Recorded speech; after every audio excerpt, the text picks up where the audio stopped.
Assalamualaikum students. I am Mohammad Ali Shadeb, MPhil in Mathematics, FSC first year, chapter number 13 start कर रहे हैं। Exercise 13.1 और lecture number 16 है, sheet number 1। Chapter का name है inverse trigonometric functions. Okay, तो थोड़ा सा मैं पहले आपको बता देता हूँ कि इन्वर्स ट्रिग्नोमेट्रिक फंक्शंस किस तरह से होते हैं। जिस तरह एक फंक्शन है साइन एक्स, इस फंक्शन को हम y का नाम दे देते हैं। ये फंक्शन इस साइड पे आएगा तो यहाँ पे आके इन्वर्स बन जाएगा, तो sine inverse y equal to x हो जाएगा। ओके, यहाँ पे एक छोटा सा नोट है, यही वो इन्वर्स फंक्शन है जिसको हम यहाँ पे डील करेंगे, जिसके बारे में हम सारा चैप्टर डिस्कस करेंगे। तो नोट ये है कि sign inverse of x not equal होता है साइन एक्स का होल इन्वर्स। ओके, इस इन्वर्स का मतलब है 1/sin, मीन 1/sin था तो ऊपर आया तो इसकी होल की पावर -1 होगी। मगर इस साइन इन्वर्स का मतलब है कि इसमें जो ये टर्म है ये उसका आंसर है। किस तरह मैं आपको यहाँ समझा देता हूँ। जिस तरह देखें, साइन 30 डिग्री 1/2 होता है, तो अगर 30 डिग्री बताएंगे तो वो क्या होगा, साइन इन्वर्स 1/2। ओके, इन्वर्स का क्या मतलब है कि इन्वर्स के अंदर जो टर्म आती है वो आंसर था। साइन 30 डिग्री का जो आंसर था, जब इन्वर्स इधर आया तो इन्वर्स के अंदर आंसर वाली वैल्यू आई है। मींस ये इन्वर्स कोई और चीज़ है, ये इसकी कर्व कुछ और है, ये फंक्शन ही चेंज हो चुका है। और इस इन्वर्स की अगर बात करें तो ये कुछ ऐसे था, साइन 30 डिग्री और यहाँ लिखा हुआ था 1/sin 30 डिग्री। ओके, ये ऊपर चला गया तो ये बन गया साइन 30 डिग्री का इन्वर्स। तो देखिए यहाँ पे साइन के अंदर एंगल ही है। ओके, जिस तरह यहाँ साइन के अंदर एंगल था, तो यहाँ पे इस इन्वर्स में क्या है, उसका आंसर आ जाता है। मीन्स ये इन्वर्स कोई और फंक्शन है, ये इन्वर्स कुछ और है, तो ये दोनों इक्वल नहीं है। ये थोड़ा सा अपने माइंड में इसका डिफरेंस लाजमी रखिएगा। ओके, और पेज नंबर 395 में domain and range of inverse trigonometric functions is given. Okay, page number 395 में डोमेन और रेंज इन्वर्स ट्रिग्नोमेट्रिक फंक्शंस की दी गई है। आपने वहाँ से ये एक बार अच्छे से देख लेनी हो। ओके, बिल्कुल जिस तरह आपने sine cos tan trigonometric function के लिए देखी थी, बिल्कुल उसी तरह इन्वर्स ऑफ ट्रिग्नोमेट्रिक फंक्शंस की डोमेन रेंज भी आपने अच्छे से देख लेनी है। यहाँ पे अगेन एक छोटा सा नोट है, in inverse trigonometric functions, inverse trigonometric function में क्या होता है, domain change into range and range change या चेंजेस कह लें into domain. Okay, range domain में चेंज हो जाती है। डोमेन रेंज मीन्स अगर आपने ट्रिग्नोमेट्रिक फंक्शंस की डोमेन रेंज अच्छे से याद की हुई है तो इन्वर्स में क्या होगा, साइन की जो डोमेन थी वो रेंज बन जाएगी, रेंज डोमेन बन जाएगी। इसी तरह कॉस में सारे फंक्शंस की डोमेन रेंज में कन्वर्ट हो जाएगी और रेंज डोमेन में कन्वर्ट हो जाएगी। तो इस तरह इन्वर्स फंक्शन की डोमेन रेंज भी आप लोगों को आ जाएगी। ओके, नेक्स्ट चलते हैं हम एक्सरसाइज की तरफ। एक्सरसाइज में 13.1 क्वेश्चन से स्टार्ट करते हैं। क्वेश्चन है 13.1 एक्सरसाइज है। 1.4 क्वेश्चन है, टेन इन्वर्स 1/3 ओके, साथ यहाँ पे माइनस भी है। इसका सॉल्यूशन देखते हैं किस तरह से होगा। हम सबसे पहले लेट कर लेते हैं y equal to tan inverse -1/3। Okay, इसके यहाँ क्वेश्चन क्या पूछ रहा है, वो कह रहा है evaluate without using table and calculator. Okay, calculator का मतलब कि आपने डायरेक्ट कैलकुलेटर में ये वैल्यू पुट करके उसका आंसर नहीं बताना, इसे थोड़ा सा सिंप्लीफाई करना है। मीन्स कैलकुलेटर प्लस माइनस के लिए तो यूज़ करना है, इसको डायरेक्ट कैलकुलेटर में पुट करके आंसर नहीं लिख देना, उसका ये मतलब है कैलकुलेटर ना यूज़ करवाने का। और second, evaluate without using table. Table कौन सा? वही natural table of sine, cosine, ten, जो मैंने आपको प्रीवियस कुछ लेक्चर्स में डिस्कस भी हुए थे, तो वहाँ पे मैंने आपको बताया था कि वो आप नेट से इजीली देख सकते हैं। ये उस टेबल की बात कर रहा है। एक टेबल हमने खुद क्रिएट किया था जिसमें 0, 30, 45, 60 और 90 ये थोड़ी सी वैल्यूज़ थी। उस टेबल की बात नहीं कर रहा है ये। वो टेबल तो हमने खुद क्रिएट किया रिलैक्सेशन के लिए, कि हमें कुछ वैल्यूज़ वैसे ही पता होती हैं, ठीक है। तो ये भी वही कह रहा है कि आपने टेबल को यूज़ नहीं करना, वैसे ही इसको सिंपल सी टर्म में करके आपने किसी तरह सॉल्व कर देना है। तो हम देखते हैं, ये बहुत ही इजी क्वेश्चन है। टेन इधर आएगा, टेन इनवर्स जो है ख़त्म हो जाएगा तो टेन वाई बन जाएगा -1/3 आप ये टर्म लिख लेंगे। इसके बाद आप आर्गूमेंट देंगे कि टेन π/6 होता है 1/3 अगर यहाँ माइनस है तो यहाँ पे भी माइनस लग जाएगा। ओके, ये आप आर्गूमेंट दे देंगे। ये आर्गूमेंट उसी टेबल से मिलेगा आपको जो टेबल हमने खुद क्रिएट किया था। ओके, तो ये आर्गूमेंट देने के बाद आप इस टर्म को और इस टर्म को कंपेयर करेंगे और कहेंगे कि y की वैल्यू -π/6 है। ओके, ये आपने टेबल से देखा। इस वैल्यू को आपने देखते हुए राइट किया कि 10 ये कहाँ पे आता है? -π/6 पे। π/6 पे 1/3 होता है। यहाँ माइनस है तो यहाँ पे माइनस लग जाएगा। तो अब y की वैल्यू क्या बन गई? क्योंकि यहाँ पे 10y है और यहाँ पे एंगल आ गया तो y इसके इक्वल आ गया, और y हमने क्या लेट किया हुआ था? ये टर्म। तो y की जगह पे पुट कर देते हैं y की वैल्यू, तो ये आ गया -π/6। तो यही हमारा आंसर है। कि उसने क्या पूछा हुआ था, किसी वैल्यूएट करो, मीन्स ये बताओ कि किस एंगल पे ये टर्म आती है। टेन इनवर्स -1/3 तो टेन इनवर्स -1/3 आता है -π/6 पे। तो हमारा आंसर आ गया। ओके, बिल्कुल ईजी है। कुछ और क्वेश्चंस करते हैं ताकि अच्छे से हमारी प्रैक्टिस हो जाए इन क्वेश्चंस की। क्वेश्चन नंबर 1.8 देखते हैं। क्वेश्चन है कोसिकेंट इनवर्स -2/3। अच्छा, अब क्या करेंगे? सॉल्यूशन में लेट कर लेंगे y = कोसिकेंट इनवर्स -2/3। ओके, अब ये कोसिकेंट इधर आ जाएगा। Cosecant y = -2/3। ओके, ये टर्म बन गई। अब इसके बाद हम क्या करेंगे? जब भी कोसिकेंट, सीकेंट या टेन ऐसे कोई फंक्शंस आ जाएंगे जो साइन, कॉस, टेन के अलावा हैं, तो हम क्या करेंगे? उसे कन्वर्ट कर लेंगे साइन कॉस में। तो ये क्या बन जाएगा? साइन y इक्वल होता है -3√2 के। यहाँ पे आर्गूमेंट भी देंगे। आर्गूमेंट भी मैं बता देता हूँ क्या होगा। तो आप यहाँ लिखेंगे बिकॉज, क्योंकि हमने ये टर्म यूज़ किया है तो कोसिकेंट y होता है 1/sin y के। ओके, तो अगर sin y निकालना होगा तो 1/कोसिकेंट y बन जाएगा। तो हमने यहाँ साइन निकालना था तो कोसिकेंट वाली टर्म को 1 के नीचे डिवाइड कर दिया, इसका मतलब इसको उल्टा दिया। 3√2 ऊपर चला गया, 2 नीचे आ गया, माइनस नीचे वाली टर्म के साथ भी हो तो वो भी बाहर ही लिखता होता है। तो साइन y ये आ गया इस आर्गूमेंट से। ओके, इसके बाद आपने एक और आर्गूमेंट क्या देना है कि साइन y ये कहाँ पे होता है? साइन -π/3 पे होता है 3√2 माइनस का। π/3 पे 3√2 होता है। यहाँ माइनस है तो यहाँ पे भी माइनस लगा देंगे। ओके, तो y क्या आ गया? -π/3।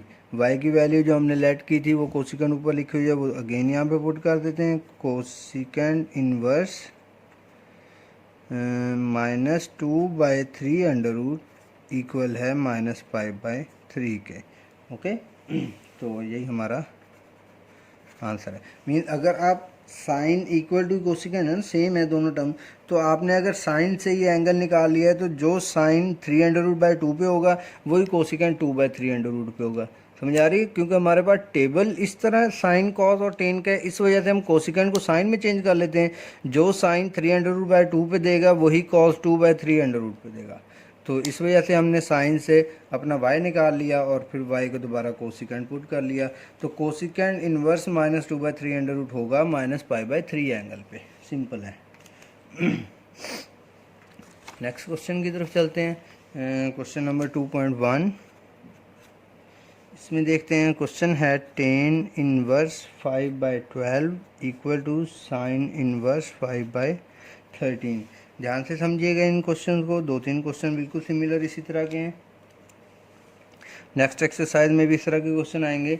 अच्छा, जब इस तरह की दो टर्म्स होंगी जो इक्वल प्रूव करनी होगी, तब हम क्या करेंगे, लेट कर लेंगे किसी भी एक टर्म को। अल्फ़ा लेट कर लेते हैं, sine inverse alpha x y, कोई भी टर्म हम लेट कर सकते हैं यहाँ पे, ओके, कोई भी वेरिएबल। तो अल्फ़ा लेट कर लिया मैंने साइन वाली को, साइन इधर आ जाएगा तो साइन अल्फ़ा बन जाएगा 5/13। अब देखते हैं टेन अल्फ़ा क्या होता है। टेन अल्फ़ा होता है sine alpha over cos alpha, क्योंकि मुझे यहाँ से आइडिया हो रहा है कि टेन की तरफ जाना है, तो साइन ओवर कॉज। अब मेरे पास साइन की वैल्यू कॉज की नहीं है, तो मैं साइन अल्फ़ा वैसे ही रहने देता हूँ। कॉज अल्फ़ा की जगह 1 माइनस साइन स्क्वायर अल्फ़ा लिख लेता हूँ, ओके। ये भी फार्मूला है जो फंडामेंटल आइडेंटिटी से आता है। इसके बाद नेक्स्ट देखते हैं। अब टेन इसके इक्वल आ गया, टेन अल्फ़ा इक्वल टू, अब इनकी वैल्यूज़ पुट करते हैं। तो साइन अल्फ़ा किसके बराबर है, 5/13, 1 माइनस यहाँ पे 5/13 का स्क्वायर आ जाएगा। टेन अल्फ़ा इक्वल टू 5/13, इसे सिंप्लीफाई कर लेते हैं, 1 माइनस 25/169,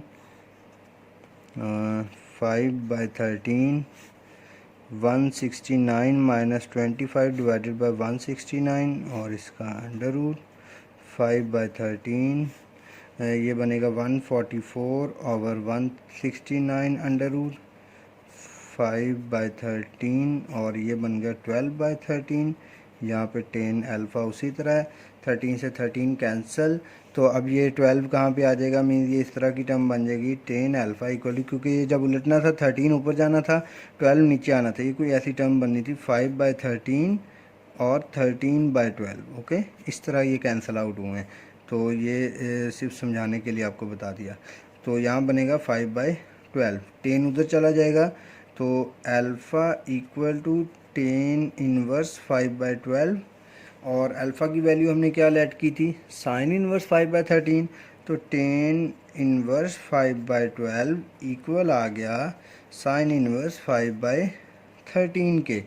तो यही टर्म उसका क्वेश्चन था कि टेन इनवर्स 5/12 इक्वल होगा इसके, ठीक है। तो किस तरह हमने क्वेश्चन सॉल्व किया, इस टर्म को अल्फ़ा पुट किया, फिर टेन अल्फ़ा का फार्मूला लगाया, उसे सिंप्लीफाई किया, और टेन इनवर्स ये टर्म ये वाली साइड हमने निकाल ली, और यहाँ पे अल्फ़ा की वैल्यू दोबारा रिटर्न कर दी, ओके। तो अब नेक्स्ट देखते हैं। नेक्स्ट क्वेश्चन, इसी क्वेश्चन नंबर 2 का ही एक पार्ट हम और कर लेते हैं ताकि थोड़ी सी और प्रैक्टिस हो जाए।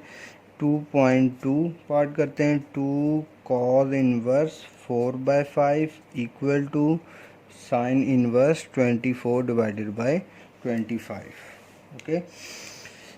सॉल्यूशन की तरफ चलते हैं, लेट करते हैं। अच्छा, इस तरह के क्वेश्चन में जो भी टर्म इस तरह 2 के साथ या किसी और टर्म के साथ गिवन होती है, हम उसे लेट करते हैं ताकि सिंप्लीफिकेशन कुछ इजी हो जाए।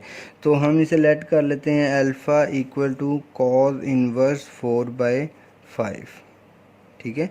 ये वाली टर्म हमने अल्फ़ा की इक्वल लेट कर ली, कॉज इधर आएगा तो कॉज अल्फ़ा बन गया 4/5। अब हमें कैसे पता चलेगा, वहाँ पिछले क्वेश्चन में तो हमने टेन का फार्मूला यूज़ कर लिए थे, यहाँ पे कौन सा फार्मूला यूज़ करना है, तो हम अपने क्वेश्चन से ही जज किया करेंगे। देखते हैं, यहाँ पे 2 है, ओके, इस टर्म को अल्फ़ा पुट किया हमने, ये रहा, तो यहाँ पे अल्फ़ा लिख देते हैं, ये आ गई 2 अल्फ़ा, और यहाँ पे साइन इन्वर्स है ना, साइन इधर आके इन्वर्स ख़त्म हो जाएगा, तो ये बन जाएगा साइन। इसका मतलब हमने साइन 2 अल्फ़ा को सॉल्व करना है, समझ आ रही है। हम क्वेश्चन से ही जज किया करेंगे कि हमने कौन सा फार्मूला सेलेक्ट करना है। यहाँ अल्फ़ा पुट किया, 2 अल्फ़ा बन गया, और साइन इधर आ गया तो साइन 2 अल्फ़ा बन गया। साइन 2 अल्फ़ा किसके इक्वल होता है, 2 sine alpha cos alpha, double angle formula है, ओके। तो कॉज अल्फ़ा की वैल्यू है, साइन अल्फ़ा निकालना है, तो साइन अल्फ़ा इक्वल होगा 1 माइनस कॉज स्क्वायर अल्फ़ा के।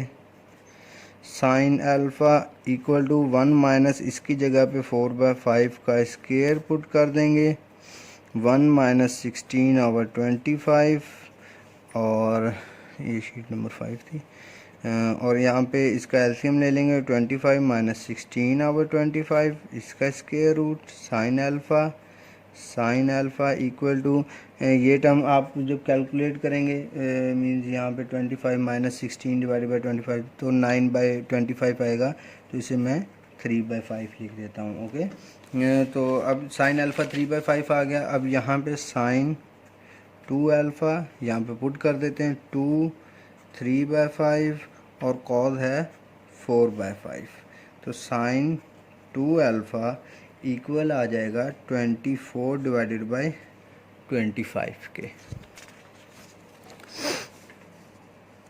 नेक्स्ट देखते हैं किस तरह से करेंगे। ये साइन उधर चला जाएगा, 2 अल्फ़ा इक्वल हो जाएगा साइन इनवर्स 24/25।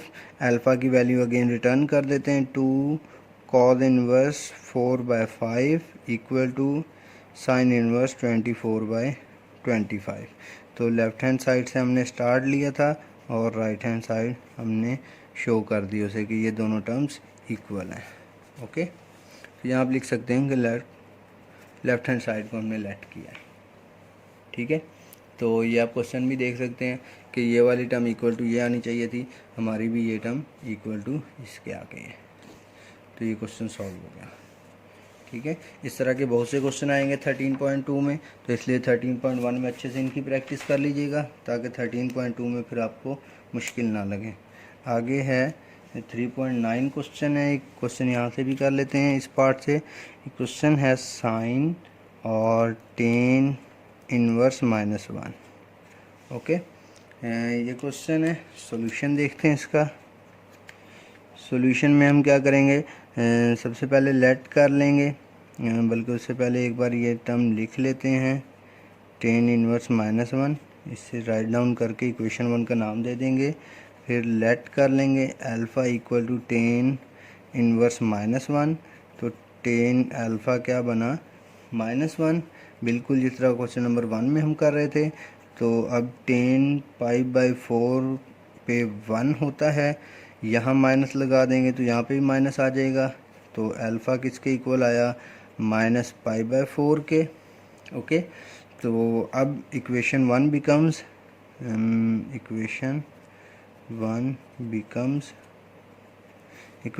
में साइन, इस पूरी टर्म को हमने किसके इक्वल कहा हुआ है, अल्फ़ा के इक्वल, तो ये आ गया साइन अल्फ़ा, और अल्फ़ा की वैल्यू क्या आई है, -π/4। ओके, तो अब हमने देखना है कि साइन -π/4 पे क्या होता है, माइनस कॉमन आ जाएगा, साइन π/4 और -1/2√, ये हमारा आंसर आ गया। मीन साइन π/4 पे 1/2√, होता है और ये माइनस यहाँ पे बाहर आ गया। ओके, तो एक छोटा सा क्वेश्चन इसी पार्ट का और कर लेते हैं, क्वेश्चन नंबर 3 का। Secant sign inverse -1/2। Okay, solution देखते हैं, लेट कर लेते हैं, पहले एक बार राइट कर लें, सीकेंट साइन इनवर्स -1/2 और ये इक्वेशन 1 बन गई। लेट करते हैं y equal to sine inverse -1/2। ठीक है, ओके, तो अब यहाँ पे क्या करेंगे, हमने ये टर्म लेट कर ली, साइन इधर आ गया, साइन y इक्वल टू -1/2 हो गया। अब आर्गूमेंट देना है कि साइन -1/2 कहाँ होता है, -π/6 पे, मीन 30 डिग्री पे, तो -30 डिग्री पे ये हो गया, -1/2 होता है, तो y आया -π/6। अब इक्वेशन 1 बिकम्स,